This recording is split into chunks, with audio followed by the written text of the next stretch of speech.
नमस्कार। आज हामी नेपाल दूरसञ्चार प्राधिकरण मतलब एनटिए को बारेमा अलिक गहिरिएर कुरा गर्दैछौँ। यसले कसरी काम गर्छ, के गर्छ भन्ने विषयमा। हो, एनटिएको स्थापना त 2052 सालमै भएको हो। खास गरी दूरसञ्चार क्षेत्रमा निजी क्षेत्रलाई ल्याउने अलि प्रतिस्पर्धी बनाउने भनेर। सही हो। अनि आज हाम्रो मिसन चाहिँ के हो भने प्राधिकरणले ठ्याक्कै के गर्छ अनि हालसालै के नयाँ कुराहरू भएका छन् त्यसको एउटा सार खिच्ने। एकदम। प्राधिकरणको वेबसाइट र सूचनाहरू हेरेरै हामी यो छलफल गर्दैछौँ। ल, त्यसो भए सुरु गरौँ है त। प्राधिकरणको मुख्य काम के रहेछ त? सरसर्ती हेर्दा त लाइसेन्स दिने, नवीकरण गर्ने, खारेज गर्ने देखिन्छ। हो, त्यो त छँदैछ। तर त्यो बाहेक सेवाको गुणस्तर कस्तो छ भनेर हेर्ने, अनि यो फ्रिक्वेन्सी या स्पेक्ट्रम भन्छ नि, त्यसको व्यवस्थापन गर्ने, नम्बरहरू मिलाउने।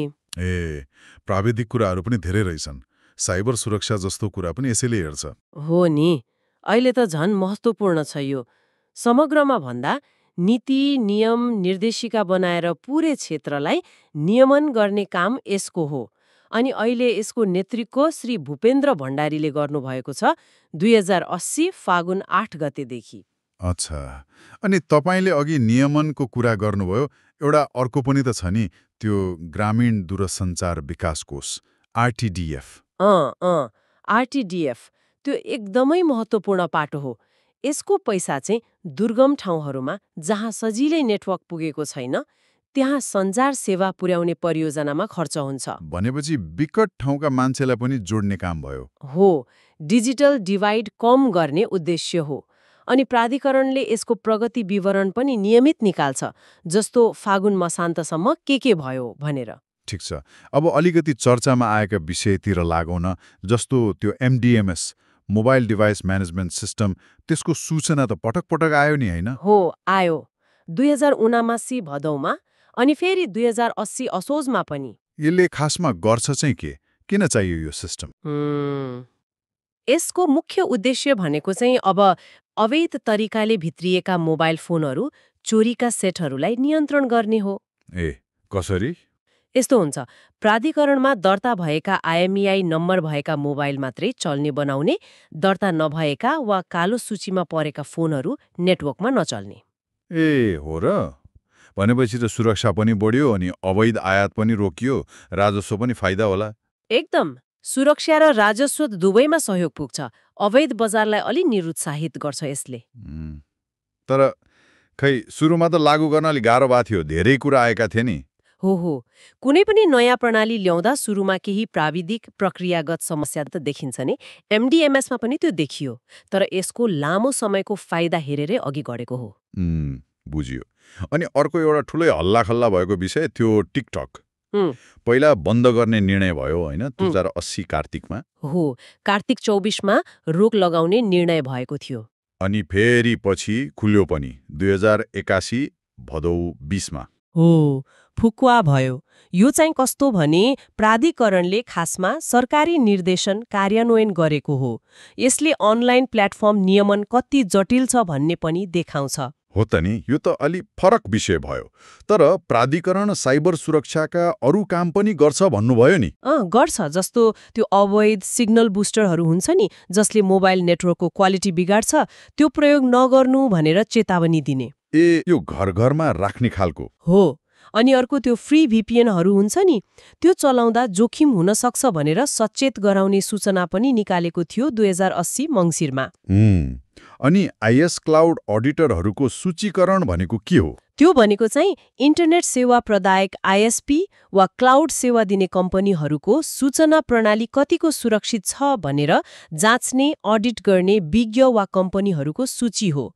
प्राधिकरणले तिनीहरूलाई सूचीकृत गर्छ। अच्छा, उपभोक्तासँग जोडिएका अरू कुरा पनि त होला नि, जस्तो सिम कार्ड किन्दा? छ नि, सिम कार्ड बिक्री वितरणको नियमै बनाएको छ 2078 फागुनमा। कसरी बेच्ने, के कागजात लिने भनेर, अनि सेवा शुल्क कति लिने भन्ने आधारहरू पनि तोकेको हुन्छ।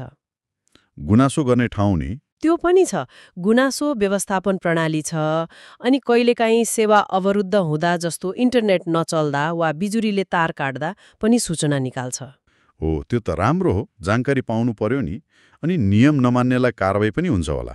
हुन्छ नि, बेला बेलामा आइएसटीहरूको लाइसेन्स खारेज भएको सूचना आउँछ।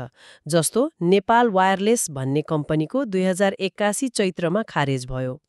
यसले नियम पालना गराउन खोजेको देखिन्छ। गुणस्तरको कुरा नि, सेवा कस्तो छ भनेर नाप्ने काम। त्यो पनि गर्छ। जस्तो काठमाडौँ उपत्यकाको मोबाइल सेवाको गुणस्तर कस्तो छ भनेर रिपोर्ट निकालेको थियो। यसले सेवा प्रदायकलाई अलिकति दबाव पनि हुन्छ सुधार गर्न। अब अलिकति भविष्यतिर हेरौँ न, नयाँ प्रविधिहरू आइरहेका छन्, 5G, IoT भन्ने सुनिन्छ। त्यसको लागि केही तयारी छ त प्राधिकरणको? निश्चित रूपमा छ। प्राधिकरणले 5G को लागि कस्तो नीति बनाउने, IoT M2M जसले उपकरणहरूलाई इन्टरनेटमा जोड्छ, लाई कसरी नियमन गर्ने, अनि OTT सेवाहरू जस्तै भाइबर, WhatsApp को लागि के गर्ने भनेर फ्रेमवर्क र रणनीति बनाउन परामर्शपत्रहरू निकालेको छ। भनेपछि भविष्यको लागि पनि सोचिरहेको छ। हो, प्रविधि त चाँडो चाँडो परिवर्तन हुन्छ, त्यसैले नियामक निकाय पनि तयार हुनु पर्यो नि। त्यसो भए आजको छलफलबाट के देखियो भने नेपाल दूरसञ्चार प्राधिकरण एउटा शक्तिशाली नियामक निकाय रहेछ। लाइसेन्स दिनेदेखि प्रविधि नियमन गर्ने, दुर्गम ठाउँमा सेवा पुर्याउने अनि उपभोक्ताको हक हेर्नेसम्म धेरै काम गर्दो रहेछ। एकदम। यसको भूमिका निकै फराकिलो छ र यसका निर्णयले दूरसञ्चार क्षेत्रको वर्तमान र भविष्य दुवैमा प्रत्यक्ष असर पार्छ। त्यो बजारलाई खुला र प्रतिस्पर्धी बनाउने अनि उपभोक्ताको अधिकार पनि सुरक्षित राख्ने बीचको सन्तुलन मिलाउनु चाहिँ सधैँ चुनौतीपूर्ण हुन्छ। हो त। अनि यो सबै कुरा सुन्दा मेरो मनमा एउटा प्रश्न आयो। जसरी प्रविधि दौडिरहेको छ, 5G आयो, AI को कुरा छ, उपभोक्ताको माग पनि बढ्दैछ। यस्तो बेलामा भविष्यमा नियामक निकायको भूमिका अझ कस्तो हुनु पर्ला? थप सक्रिय कि अलि खुकुलो? यो आफैमा एउटा सोच्नुपर्ने विषय हो।